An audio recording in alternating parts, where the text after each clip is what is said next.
লগীয়া হৈছে এভেকশন হৈছে আমি আজি এভেকশন এৰিয়াৰ মানুহ হিচাপে আমি সৰ্বশান্ত হৈছোঁ আমি দুখ প্ৰকাশ কৰিছোঁ কিন্তু সেইবুলিতো আমি বিৰোধিতা কৰা নাই কাৰণ কেলে অখিলঞ্জীয়া মানুহখিনি ইয়াৰ পৰা উচ্ছেদ কৰিছে তাৰ ভিতৰত আমি পৰিছোঁ হয় আমাৰ দুখ চৰকাৰী মাটিটো আমি ৰখাটো আমাৰ দুখ আছিল সেইটো আমি মানি লৈছোঁ কিন্তু তাৰ বিৰোধিতা কৰি আমি ক'তো আন্দোলন কৰিব বিচাৰোঁ আমি হুলস্থুল কৰিব বিচৰা নাই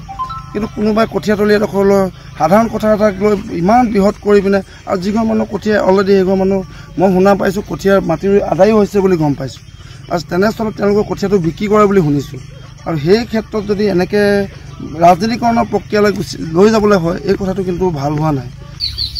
আধা কথা কঠীয়াৰ কাৰণে যিমানখিনি চিঞৰ বাখৰ লগাইছে হুলস্থুল কৰিছে আমি সেই বিনিময়ত আমি আমাৰ গোটেই নেমুবাৰী আমি দেখা মতে যিখিনি কঠীয়া আছিলে সেইখিনি সৰহখিনি তুলি আদায় হ'ল আৰু অলপ কঠীয়া আছিলে বেছি কঠীয়াও নাই মানে যিমানখিনি আমি নিউজটোত দেখি আছোঁ ইমান বেছি কঠীয়া আমি তলিখনত দেখা নাই মানে আমি সেই ওচৰৰে হয় আধা কথা মাটিৰ কঠীয়া পাৰিছিলে তাৰে সৰহখিনি তুলি লৈ গ'ল থাকি যোৱা কঠীয়াখিডাল